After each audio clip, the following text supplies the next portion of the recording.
This is Kim Hammer with your devotion taken from 1 Samuel chapter 28, beginning with verse 1, going through verse 19. The Philistines were gathered together to fight against the Israelites. I find it interesting that the Israelites were not gathered together to fight against the Philistines, but the Philistines were gathering up to fight against Israel. Sometimes you got to ask the question, who's going to bring the fight to who? In this case, the Philistines were going to bring it to the nation of Israel, which put them on defense automatically. I think God expects us to play offense and wants us to go into battle against our enemy instead of waiting for our enemy to come into battle against us.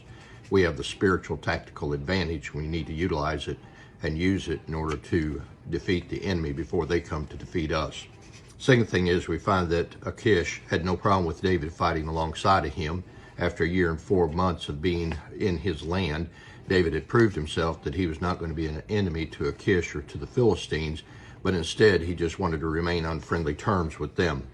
Saul looks at the Philistine army as they had gathered on the other side of the ravine, and the Bible says that he is afraid and that terror has filled his heart, which for a child of God, that should not be what occupies our heart. Instead of what should occupy our heart is the spirit of courage and the spirit of an ability to fight for the Lord, because he is always on our side. But the problem is, the Bible tells us, as you go back and look at chapter 16 and verse 14, that the Spirit of the Lord had departed from Saul, and Saul knew that. And the reason that there was fear and terror in the heart of Saul was because by his actions, the Spirit of the Lord had left him.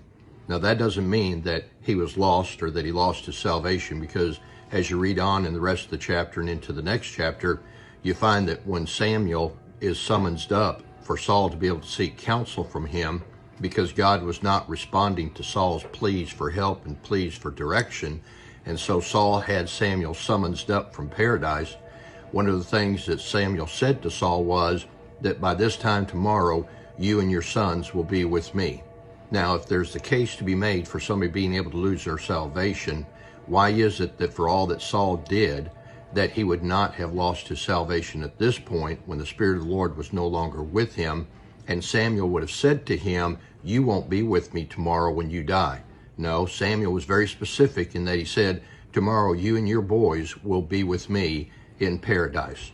It may be that the Spirit of the Lord had left Saul, and that didn't mean that he had lost his salvation. It meant that he lost his ability to be courageous for the Lord, and he let his heart be filled with the fear of the world, for what he saw was an army that was about to overtake him. We as God's children should live in a close relationship with the Lord so that we don't have to worry about the courage of the Lord leaving us, or the Spirit of the Lord that would guide us not being willing to guide us, because we have a history of so many times before not listening to him whenever it is that he is trying to guide us in our ways. We'll pick up the next time we have a devotion, but the one thing I want to leave with you is this.